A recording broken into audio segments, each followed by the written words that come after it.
반갑습니다. 붓다의 복과 지혜입니다. 오늘은 우리 삶의 근본을 바꾸고 생로병사의 고통에서 벗어날 수 있는 열쇠인 공덕에 대해 이야기하고자 합니다. 부처님께서는 공덕이 없으면 어떠한 성취도 이룰 수 없다라고 말씀하셨습니다. 우리가 지은 선근 공덕은 곧 우리의 삶을 밝히는 등불이며 수행과 깨달음의 근본이 됩니다. 수발타의 이야기를 통해 우리는 공덕의 위대함을 배우게 됩니다. 부처님 곁에서 마지막 제자가 되어 도를 깨달은 수발타처럼 우리도 선근 공덕을 쌓아야만 참된 길에 이를 수 있습니다. 또한 법화경과 정토삼부경에서 가르치듯 작은 선행이라도 꾸준히 실천한다면 그것이 불과를 이루는 초석이 될 것입니다.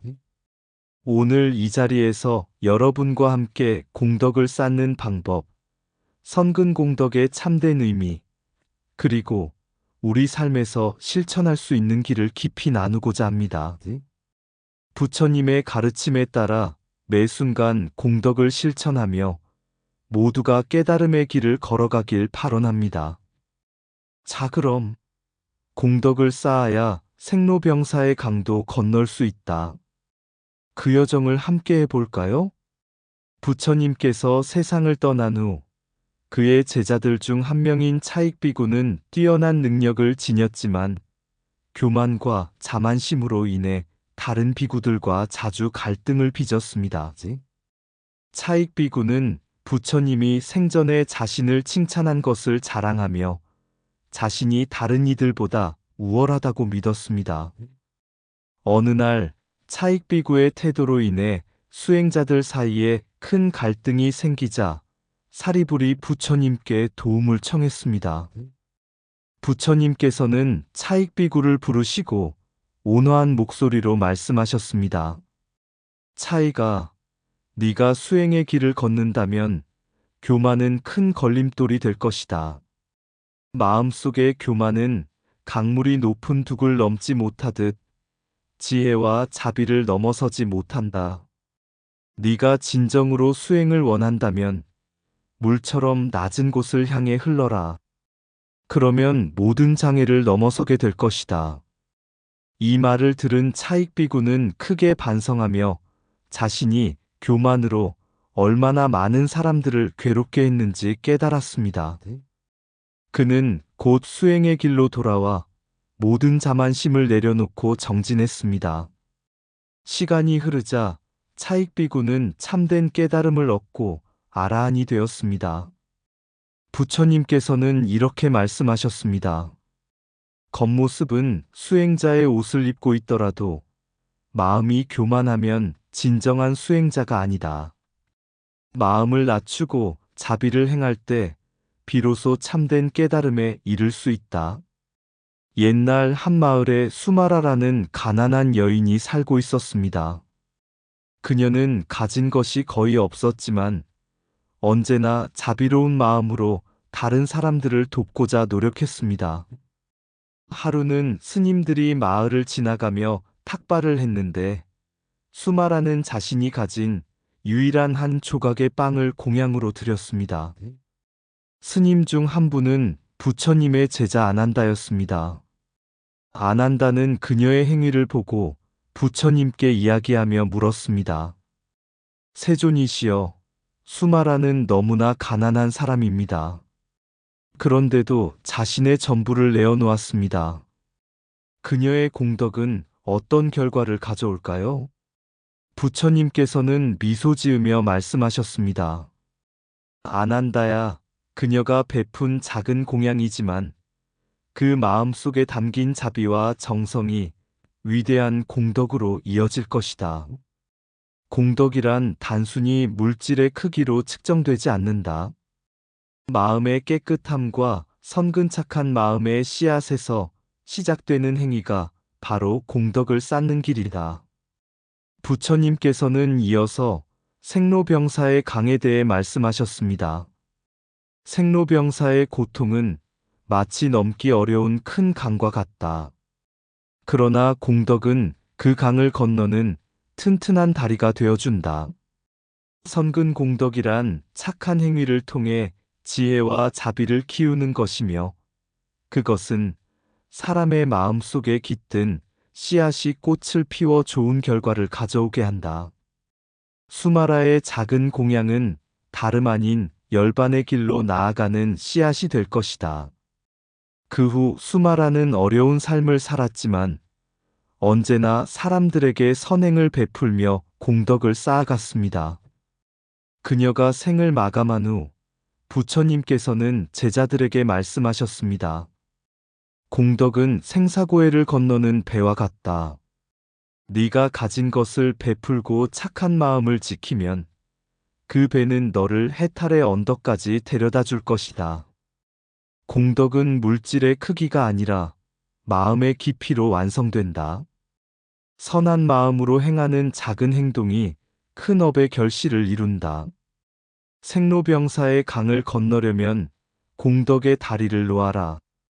선근 공덕은 고통 속에서도 희망의 씨앗을 싹트게 한다.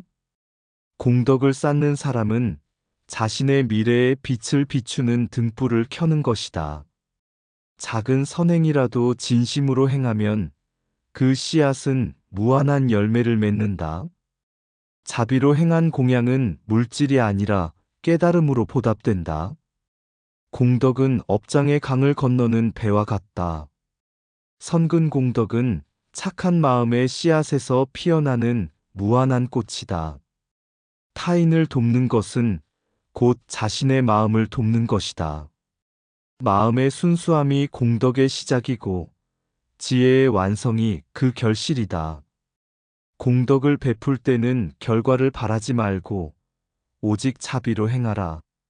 생사의 고통을 극복하려면 선근 공덕의 씨앗을 심어야 한다.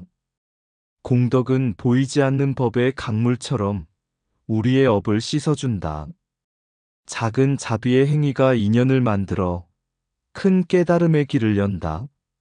부처님께서 쿠시나가라에서 열반에 드시기 직전 한 늙은 수행자인 수발타가 찾아왔습니다. 그는 오랜 수행에도 불구하고 깨달음에 도달하지 못한 자신의 한계를 느끼며 부처님께 간절히 법을 청했습니다. 주변의 비구들은 부처님께서 열반을 앞두고 계신 만큼 휴식을 취하시길 권했으나 부처님은 진리를 구하는 사람을 거절하는 것은 부처의 마음이 아니다라며 수발타를 만나 주셨습니다. 부처님께서는 간결한 가르침으로 사성제와 팔정도를 설하시며 모든 괴로움의 근원과 이를 극복하는 수행의 길을 알려주셨습니다. 수발타는 그 자리에서 깨달음을 얻고 부처님의 마지막 제자가 되었습니다. 이 사건은 진리를 구하는 마음과 공덕의 중요성을 깨닫게 하는 사례로 전해집니다. 깨달음을 얻은 뒤 수발타는 자신의 남은 생을 모두 공덕을 쌓는 데 바쳤습니다. 그는 고통받는 자들을 돕고 가난한 이들을 위해 나눔을 실천하며 부처님의 가르침을 전했습니다. 시간이 흘러 수발타는 열반에 들기 전 제자들에게 말했습니다. 공덕은 수행자의 뿌리와 같다. 뿌리가 없으면 나무는 자랄 수 없고 열매를 맺을 수도 없다. 공덕을 쌓는 것은 자신뿐 아니라 모든 중생을 위한 것이다.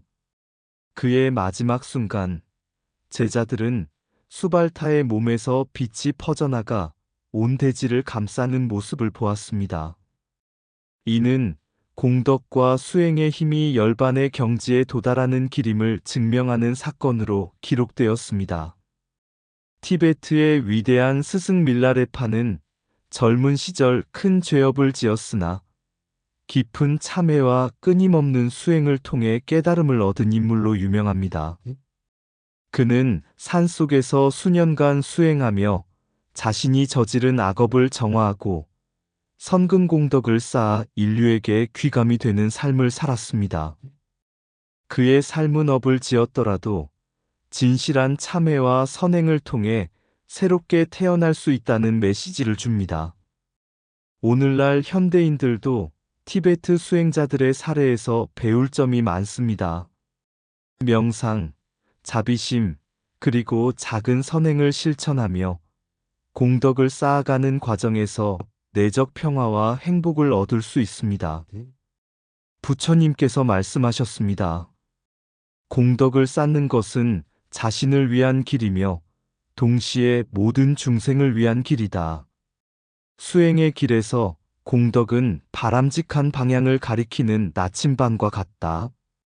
공덕은 삶의 고통을 넘는 다리가 되고 깨달음으로 가는 길의 등불이 된다. 작은 선행도 큰 공덕이 된다. 한 방울의 물도 모이면 바다를 이루기 때문이다. 공덕은 자신을 위한 것이면서 동시에 모든 중생을 위한 것이다. 선근 공덕은 수행자의 씨앗이다. 씨앗이 뿌리를 내릴 때 깨달음의 나무가 자란다. 참된 공덕은 나를 위한 것이 아닌 중생을 위한 자비에서 비롯된다. 업은 스스로 짓는 것이고 공덕 또한 스스로 쌓는 것이다. 그 책임은 누구도 대신할 수 없다. 악업을 짓는 것은 불길을 키우는 일이고 공덕을 쌓는 것은 불을 끄는 일이다. 공덕의 가치는 보이지 않아도 느낄 수 있다. 그것은 바람처럼 우리의 삶을 움직인다. 수행자의 길은 공덕의 축적으로 밝아지고 그 빛은 중생을 비춘다. 공덕을 쌓는 것은 미래의 괴로움을 줄이고 지금 이 순간을 풍요롭게 한다. 깨달음은 공덕의 열매이고 공덕은 선한 마음에서 자란다. 선근 공덕을 쌓는 것은 삶의 나침반을 바로잡는 일이다. 수행은 공덕을 완성하는 과정이고 공덕은 수행을 돕는 토대이다. 나를 넘어 중생을 돕는 선행, 그것이 가장 큰 공덕이다. 자비로운 마음이 공덕의 시작이고 올바른 행위가 그 완성이다. 공덕은 불교 수행의 핵심이며 선한 행위와 자비로운 마음을 통해 업을 정화하고 깨달음에 다가가는 중요한 실천입니다. 불교 경전인 법화경, 정토삼부경, 지장보살본원경에서는 공덕 쌓기의 중요성과 방법을 강조합니다. 이를 바탕으로 12가지 공덕 쌓는 방법을 경전의 가르침과 현대적인 실천으로 연결지어 보겠습니다. 법화경에서는 보시가 중생의 고통을 덜고 깨달음으로 이끄는 첫걸음이라고 설합니다. 지장보살본원경은 계율을 지키는 것이 지옥을 피하고 천상에 태어나는 공덕의 시작이라 합니다. 법화경에서는 인육이 곧 큰 힘이라 가르칩니다. 정토삼부경에서는 정진을 통해 정토에 태어날 수 있다고 강조합니다. 법화경은 선정의 힘으로 중생을 깨닫게 할 수 있다고 가르칩니다. 지장보살본원경은 지혜를 통해 어리석음을 벗어날 수 있다고 설합니다.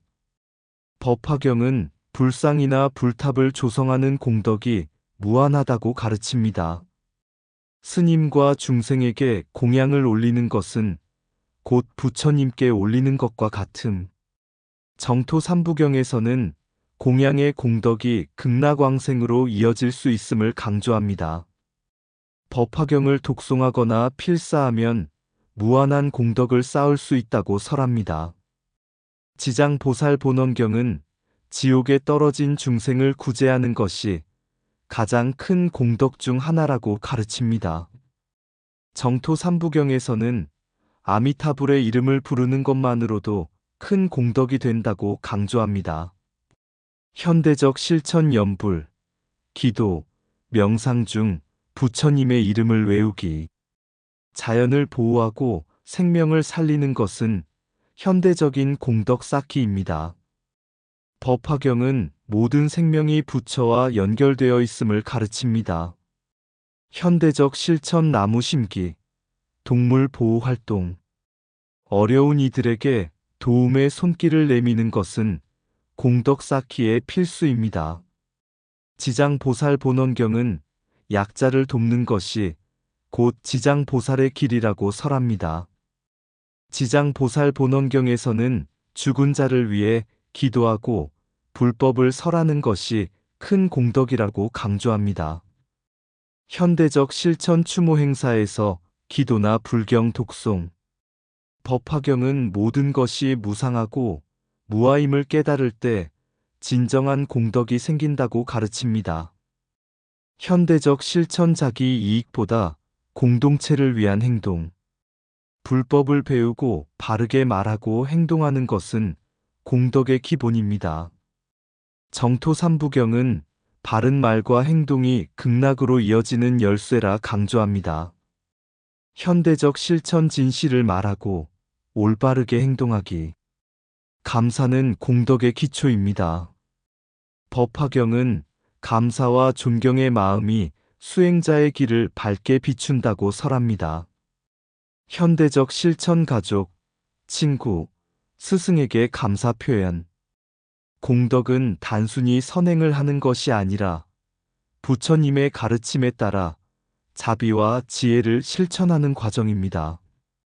경전에서 가르친 방법들을 현대적으로 실천한다면 개인의 깨달음뿐 아니라 중생의 고통을 덜어주는 대승적 삶을 살아갈 수 있습니다. 공덕은 마음의 씨앗이니 오늘 심은 선행은 내일 깨달음의 꽃으로 피어난다. 선근 공덕은 마음의 밭을 가꾸는 일이다. 작은 선행이라도 꾸준히 하면 큰 열매를 맺는다. 물질은 사라지나 공덕은 영원하니 진정한 부는 나눔에서 시작된다. 육바라밀은 삶을 밝히는 등불이다. 매일 한 걸음씩 실천하라. 불상을 조성하는 손길은 중생의 마음을 밝히는 빛을 만든다. 불경 한 구절을 외우는 것이 혼란 속에 길을 찾는 나침반이 된다. 타인의 고통을 덜어줄 때 내 마음 또한 치유된다. 공양은 나눔의 행위가 아니라 감사의 실천이다. 베푸는 마음이 곧 부처의 마음이다. 자연과 조화를 이루는 삶이 곧 중생을 사랑하는 길이다. 정진은 끊임없는 바람과 같다. 쉼없이 노력하면 언젠가 바위도 뚫는다. 부처님의 이름을 부르는 것은 마음을 맑히는 첫걸음이다. 모든 존재는 공덕으로 이어져 있다. 작은 친절이 세상을 변화시킨다. 무아를 깨달을 때 비로소 진정한 공덕을 쌓을 수 있다. 올바른 말과 행동은 보이지 않는 공덕의 다리를 놓는다. 감사의 마음은 공덕의 첫 씨앗이며 모든 행복의 시작이다. 옛날 어느 마을에 가난하지만 마음이 따뜻한 한 노파가 살고 있었습니다. 그녀는 가진 것은 적었지만 항상 남을 돕고자 했고 부처님의 가르침을 따르며 작은 공덕이라도 쌓고자 노력했습니다. 어느 날 노파는 집 앞에 작은 나무 아래 앉아 지나가는 스님에게 물었습니다.